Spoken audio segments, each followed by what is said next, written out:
disrupted. America that I fought. Weird thing to happen. Hello, one and all. Welcome to this edition of Kitz Corner. It's been a fantastic day so far. So, this guy here, this is Yuval Noah Haraldi, or I don't know the exact pronunciation of his name, but he's one of the henchmen of the World Economic Forum. He is like deep inside the means of the belly of the beast, the epitome of the global disastrous, evil, empirical force that is threatening the world. And he's at the 92 New York event here, this kind of open space, to scare people into why we need to continue on the war in Ukraine as much as possible. Because if Russia wins, well, he's going to explain here. Basically, if Russia is allowed to win, that's the end of the global order, as we have known it for decades. The most fundamental. So he's saying that if Russia's allowed to win, I love how he phrases it, allowed to win, there goes the entire global order, meaning they lose control, meaning that the entire NWO, the entire kind of construction of how they cultivize nations to act and perform in similar ways, this kind of tyrannical control of the world, could be threatened. And it kind of is being threatened by this, because Russia is retaliating against all this. One of the reasons that Russia even intervened into Ukraine, one of the many different reasons, not only for the fact that Ukraine was the Democratic Party of Ukraine was taken over in 2014 by a U.S. coup attempt to install a puppeteer government to allow the Azov Battalion to rise and become a white supremacist coalition inside the military, so we can use them as collateral to go against the Russians. But one of the biggest things is that NATO and the global establishment was trying to further get themselves further into the Russian border.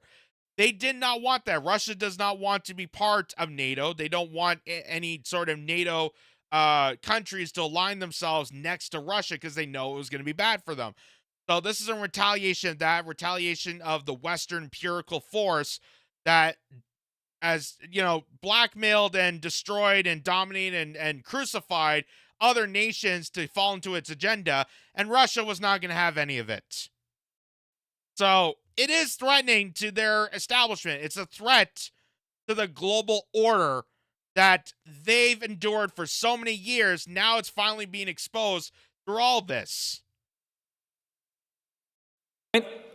Basically, if Russia is allowed to win, that's the end of the global order, as we have known it for decades. The most fundamental rule was that you cannot just invade and conquer and annex another country, a neighboring country, just because you're stronger. This was the case. Buddy, have you not seen the West? You've done it for God knows when. It's like the George Carlin joke, you know, hey, we can't build a VCR worth of shit. We can't build cars. We can't feed our hungry people. We can't house the poor. We can't help the sick. We can't help the elders. But golly, can we bomb the shit of another nation? If there's anything we can do in the West, is bomb, bomb, bomb. Because it makes our shithole even better.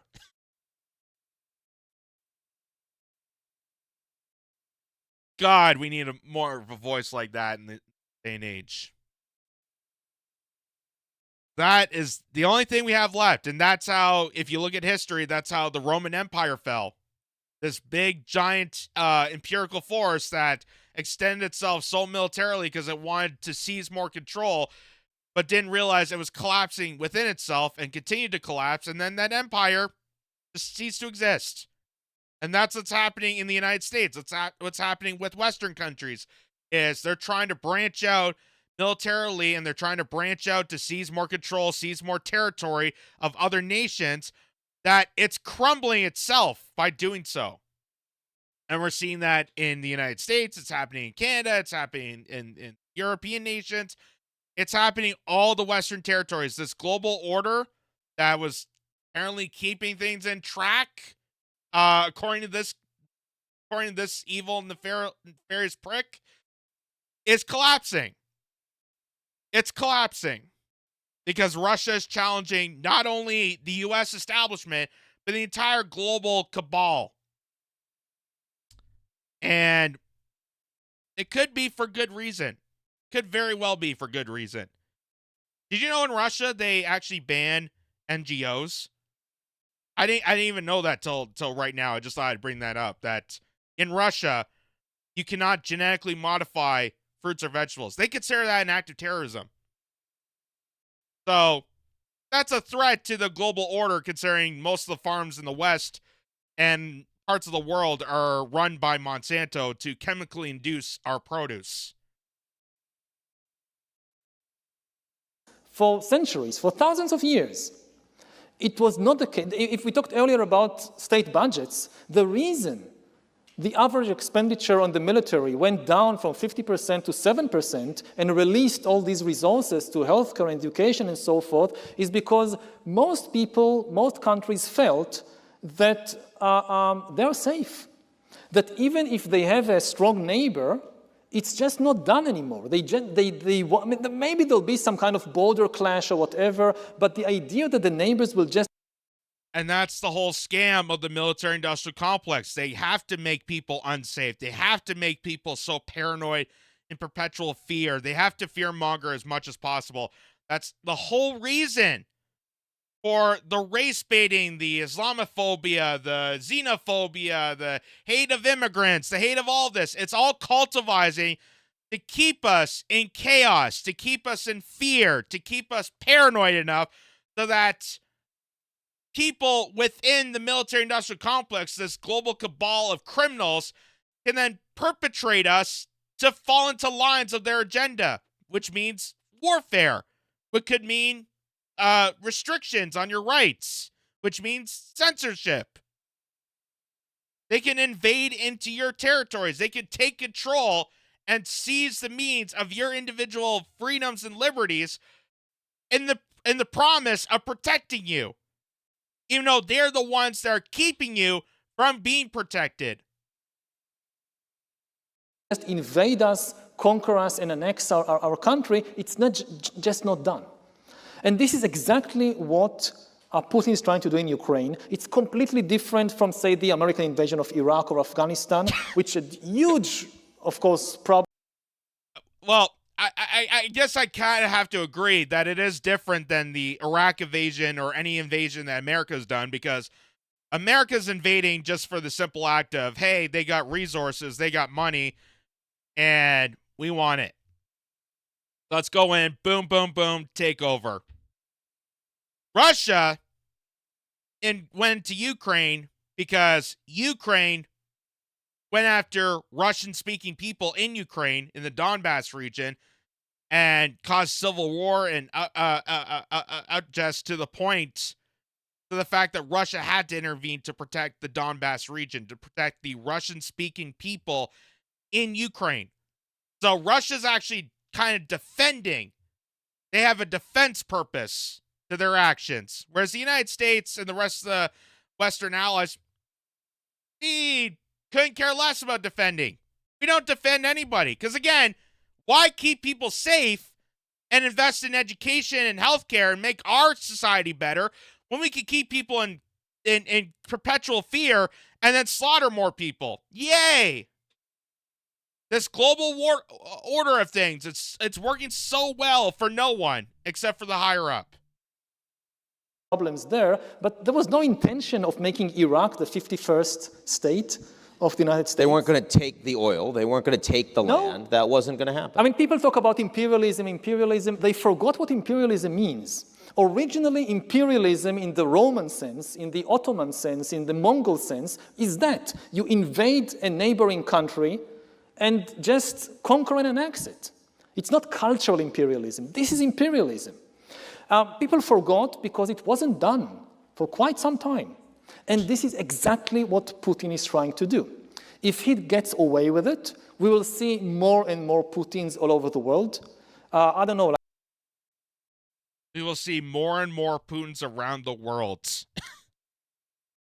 You mean leaders that are actually responding to their own people? You do realize that Putin just got reelected again with a vast popularity increase. Like, more and more people are excited about Putin getting reelected than having, I don't know, saying Rishi Sunak in the UK. I wonder why that is. I wonder exactly why that is. But he will never tell you. Here's also this. This is from Renaissance News, saying Russia's military action in Ukraine is meant to put an end to the U.S.-dominated world order. That's from the Russian Foreign Minister, Sergei Lavrov. So, that's exactly the whole notion of this. That's exactly on point to what the whole general purpose of all this is. And this was even highlighted way before Russia even bothered to get into Ukraine. Because if you look at Professor John Mearshire, which I wish I had the clip on me to show you, but back in 2015, he warned the American public that, hey, your leaders right now are overthrowing the Ukraine government to install their puppeteer government. We know that from Victoria Nuland's phone calls that they want to install a puppeteer government so they can take control. And, hey, if you do that and also expand NATO, violating treaties that would go against allowing NATO to form parts into Eastern Europe, then Russia is going to retaliate. It's going to be an absolute mess. And here we are.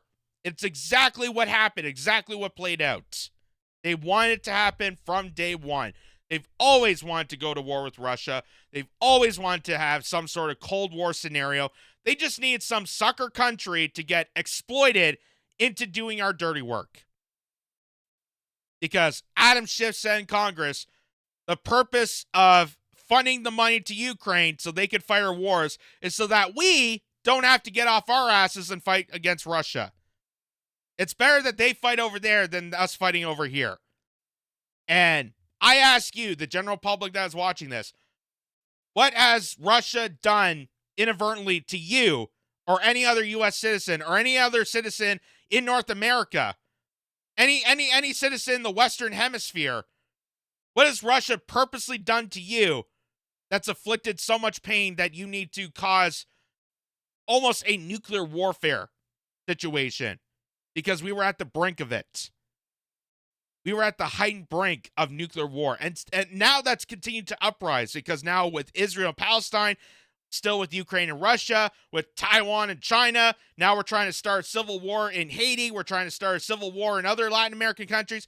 We are at the point of World War III. We just don't even know it.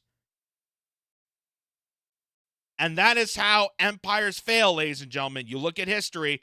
They extend militarily. They try to seize control. They try to get all these countries in perpetual war so they can grab control, take territory, take natural resources while it's collapsing their own territory. And if you look at the fact that we're destroying other nations, turning them into shitholes, let's use Donald Trump's language, turning them into shitholes when we're the ones in shithole countries and making ourselves even more shittier than before, it's showing that the globe is already collapsing. This new world order is already collapsing and people are resisting. That is why college campuses are protesting against Israel-Palestine. That is why there was such resistance against sending money to these foreign nations that they know is corrupted. That is why. Because they know that this dominated world order that took us all for granted is finally coming to an end. It's going to collapse. It's going to be dangerous. And we need to find a way out, and soon. We need to find some sort of solution to keep us around, because this world order that's dominated and overpowered us for so many years, it is collapsing. It is collapsing. But not because Russia decided to intervene into Ukraine. but because the United States, Canada, and other allies decide to do it to themselves. These are like suicide missions for them.